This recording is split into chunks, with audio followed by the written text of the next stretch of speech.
सुगंधा और उसकी सास कांता के बीच एक अजीब सी जंग रहती थी। ये जंग थी किचन में कौन ज्यादा अच्छा काम करेगा और घर के सदस्यों के दिल जीतेगा। और उनकी इस जंग में हमेशा कुर्बान होते थे उनके दोनों पति। कैसे? आइए देखते हैं इस किचन पॉलिटिक्स की कहानी में। एक दिन किचन में, माँ जी, आज मैं बना रही हूँ मेथी की सब्जी। इस खाने से घर वालों के पेट की सारी समस्या खत्म हो जाएगी। और मैं बना रही हूँ तड़के वाली छाछ, जिसे पीते ही गैस की समस्या कभी नहीं होगी। दोनों अपने अपने खाने को लेकर टेबल पर पहुँच जाती हैं। तभी सुगंधा के ससुर उसकी बनाई सब्जी की तारीफ कर देते हैं। अरे वाह, मेथी की सब्जी भी बनी है, बड़ी ही स्वादिष्ट है। वाह बहू वाह। अरे बहू, लेकिन इसमें इतनी सारी मेथी बर्बाद करने की क्या जरूरत थी? देखिए माँ जी, ये तो वो मेथी है जो आप रात में भिगोकर सुबह उसका पानी पीती हैं, और जो मेथी फेंक देती हैं, उसी से मैंने ये सब्जी बनाई है। अरे वाह बहू, तुमने तो बड़ा ही समझदारी का काम किया। बस अब क्या था, कांता जी का तो मानो ये सुनकर खून ही सूख गया। वो फैसला कर लेती है कि किसी भी तरह वो अपने खाने की तारीफ लेकर ही रहेगी और सुगंधा को किचन में उसकी कमियां गिनाएगी। कांता फ्रिज खोलकर देख रही होती है और फिर सुगंधा से कहती है, अरे बहू, ये क्या, पूरा फ्रिज गंदा पड़ा है। तभी वहाँ सुगंधा का पति आ जाता है। वो सुगंधा को डांट कर कहता है, सुगंधा, तुम्हें कितनी बार कह रखा है कि वायरस फैल रहा है, साफ सफाई का पूरा ख्याल रखना है, लेकिन तुम किचन में इतनी गंदगी रखोगी तो कैसे चलेगा। सुगंधा सास की तरफ देखती है, जहाँ वो मुस्कुरा रही होती है। सुगंधा समझ जाती है कि सास ने उससे बदला लेने के लिए ये सब किया है। दोनों रात के खाने की तैयारी में लग जाती हैं। दोनों ना एक दूसरे की तरफ देखती हैं और ना ही एक दूसरे से बातें करती हैं।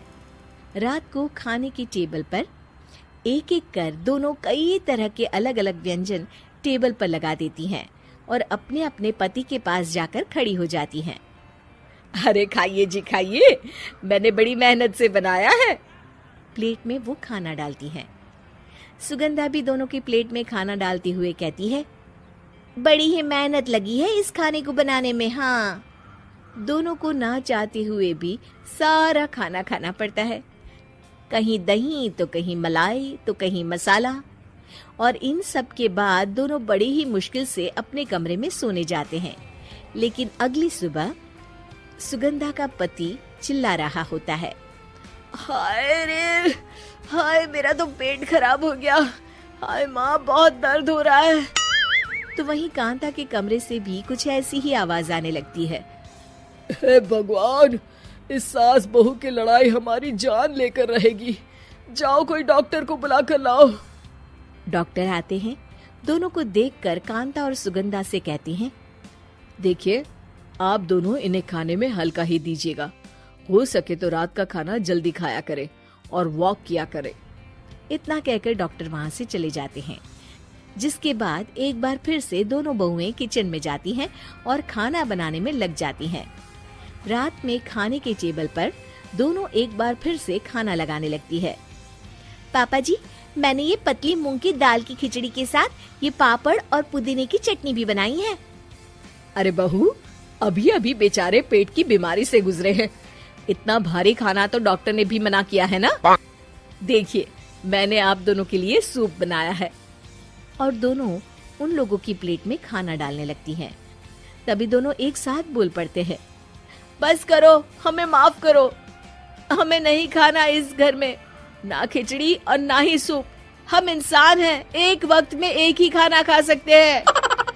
बस करो, हमें माफ करो, हमें नहीं खाना इस घर में, ना खिचड़ी और ना ही सूप। हम इंसान हैं, एक वक्त में एक ही खाना खा सकते हैं।